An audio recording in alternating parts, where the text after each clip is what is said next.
नमस्ते बच्चों। Good morning students. और आज हम लोग फिर एक नए टॉपिक को लेकर के आपके सामने आए हैं। और इसके पहले हम लोग सामाजिक विज्ञान में अपना एक नया लेसन देख रहे थे, वन एवं वन्य जीव संसाधन। और इसमें हम लोगों ने ढेर सारे टॉपिक पढ़े थे। और वन्य जीव संसाधन में आगे हम लोगों को अगला टॉपिक देखना था, भारतीय वनों की विशेषताएं। इस टॉपिक पे आज हम लोग कुछ बातें करेंगे कि जो भी हमारे वन हैं, अब इन वनों की कौन सी ऐसी विशेषताएं हैं, क्योंकि अक्सर ये एग्जाम में लघु उत्तरीय प्रश्न के रूप में पूछा जाता है। तो इसमें भारत में जो भी वन मिल रहे हैं, 6 प्रकार के 7 प्रकार के, उनमें सबसे मेन कारण क्यों चेंजिंग आ रही है, क्योंकि भारत में जो जलवायु है वो अलग अलग स्थानों पे अलग अलग जलवायु पाई जा रही है। और जलवायु विभिन्नता के कारण से ये वन भी अलग अलग पाए जाते हैं। और भारत में जो विषुवत रेखीय उष्ण सदाबहार वन है, कहीं पे ध्रुवीय अल्पाइन वनस्पति मिल जाती है, और राजस्थान जैसे क्षेत्र में मरुस्थलीय कटीले वन मिलते हैं। तो ये तो पहली विशेषता समझ में आ रही है कि भारत में सभी प्रकार के वन मिलते हैं जलवायु के आधार पे। इसके बाद वन क्षेत्र यदि देखते हैं तो 1995 के कुछ आंकड़े सामने आ रहे हैं कि जापान में 66%, कोरिया में 77%, और इस तरह यदि आकलन लगाते हैं तो भारत में 21.34% भाग पर ही वन है। ये बहुत ही सोचने वाली स्थिति है। इसके अलावा और क्या विशेषताएं हैं भारतीय वनों की, तो यहाँ पे जो वन मिलते हैं भारत में, यहाँ पे लकड़ी मुलायम मिलती है।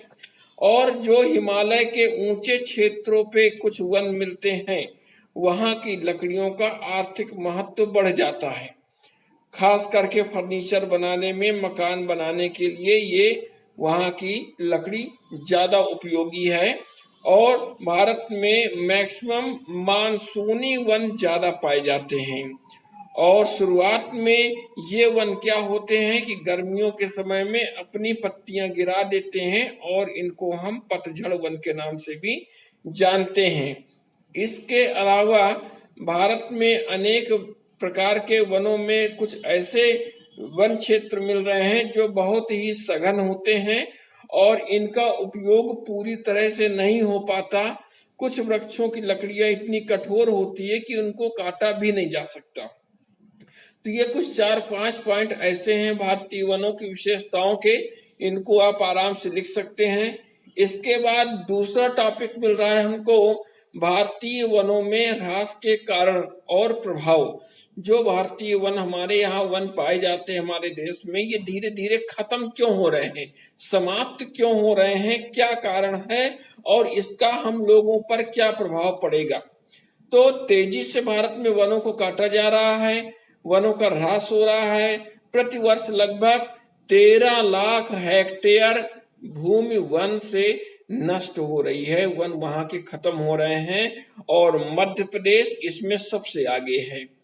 साथ में महाराष्ट्र, उड़ीसा, आंध्र प्रदेश, जम्मू कश्मीर, इन क्षेत्रों में भी काफी मात्रा में वन नष्ट हो रहे हैं।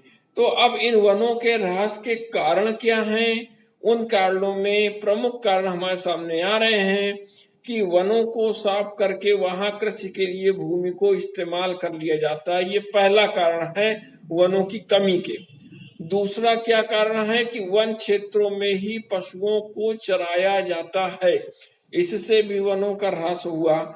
तीसरा कारण क्या है, वनों से जो भी लकड़ी प्राप्त होती है उसका उपयोग ऊर्जा प्राप्ति के लिए, ईंधन के लिए होता है, और ईंधन की प्राप्ति के लिए ही वनों को नष्ट किया जा रहा है। और चौथा क्या है कि जो भी वनों पर आधारित विद्युत ग्रह बने हुए हैं, उन कारण से वनों की अंधाधुंध कटाई होती है।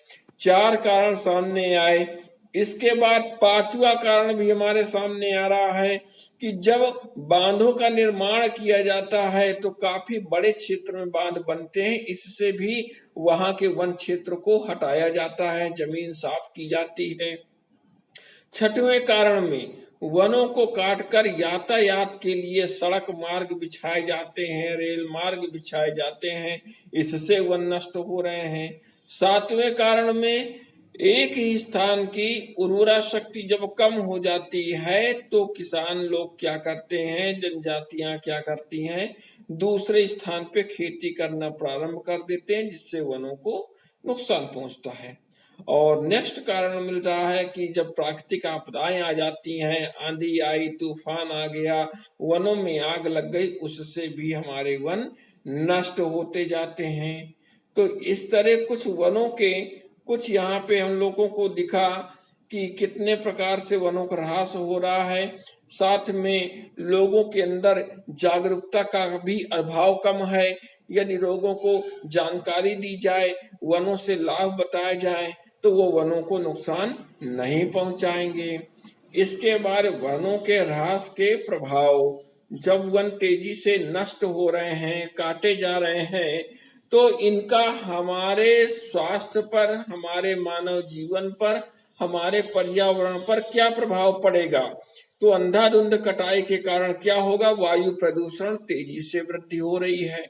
और क्या हो रहा है, वर्षा की बूंदों से मिट्टी का अपरदन तेजी से हो रहा है वन विनाश के कारण से।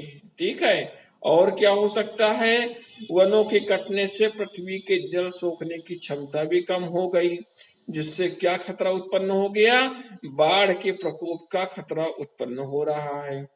इसके अलावा बहुत सारे जो औषधीय वनस्पति मिल रही है, उनकी कटाई के कारण से औषध और सुगंध उत्पादों की भी भारी विनाश हो गया, कमी हो गई। वनों की कटाई के कारण ही मरुस्थलीय क्षेत्र में वृद्धि हो गई और इसी के कारण से पर्यावरण असंतुलन भी बढ़ गया, जिससे अतिवृष्टि होने लगी, बाढ़ आ गई, भूजल का स्तर में कम हो गया, ये सब चीजें कमी हो गई। और साथ में जीव जंतुओं की संख्या में भी कमी हो गई जो वनों में मिलते हैं। हरित गृह ग्रीन हाउस के प्रभाव में भी वृद्धि हो गई। कुछ ऐसे गैसें होती हैं पृथ्वी के वातावरण में जो पर्यावरण को नुकसान पहुंचाती हैं, साथ में पृथ्वी के अंदर जो वायुमंडल के अंदर हमारे आसपास जो गर्मी है, वो गर्मी वायुमंडल में विकृत नहीं हो पाती, तो वातावरण में हमारे आसपास गर्मी बढ़ती चली जाती है। इसको हम लोग ग्रीन हाउस इफेक्ट कहते हैं। तो ऐसी ग्रीन हाउस गैसों में भी वृद्धि हो गई। तो ये सब कारण हुए। अब इसके बाद वनों का आर्थिक महत्व भी देख लिया जाए। क्या महत्व है आखिर वनों का, वनों से हमको उपजाऊ लकड़ी मिलती है, अच्छी लकड़ी मिलती है, ईंधन के लिए भी हम उसको उपयोग कर सकते हैं। इसके अलावा और क्या हो सकता है, वनों में हमें अधिक मात्रा में इमारती लकड़ी, है ना, मकान बनाने के लिए सागौन, साल, शीशम, देवदार, चीड़, ये लकड़ी मिलती है। कुछ उद्योगों के लिए कागज उद्योग, दियसलाई उद्योग, रबड़, लुगदी उद्योग, इन सब के लिए कच्चा माल भी मिलता है हमको। साथ में वनों से राजस्व की वसूली भी की जाती है, प्रतिवर्ष सरकार को काफी मात्रा में प्राप्त होती है। अनेक उत्पाद में कत्था है, रबड़, मोम, कुनैन, बहुत सारी जड़ी बूटियां, ये भी सब किससे मिलती हैं, वनों से मिलती हैं। और क्या क्या फायदा होता है वनों से, वनों में लगभग 8 करोड़ लोगों को रोजगार मिला हुआ है। इसके अलावा वृक्षों के नीचे बहुत सारी जो घास उगाती है और इसका इस्तेमाल चारागाह के रूप में किया जा सकता है। वन्य जीवों को संरक्षण भी मिलता है और वनों से लाख, गोंद, बांस, बेंत, कत्था, विरोजा, तारपीन, तेल, चमड़ा लगने का पदार्थ, जड़ी बूटियां, ढेर सारी चीजें जो है वनों से प्राप्त करते हैं। इसलिए आप सबको समझना पड़ेगा कि वनों को हम कितना संभाल करके रखें। अब इसके बाद नेक्स्ट जब भी हम अगले टॉपिक पे चर्चा करेंगे तो वनों के संरक्षण से संबंधित कुछ बातें करेंगे।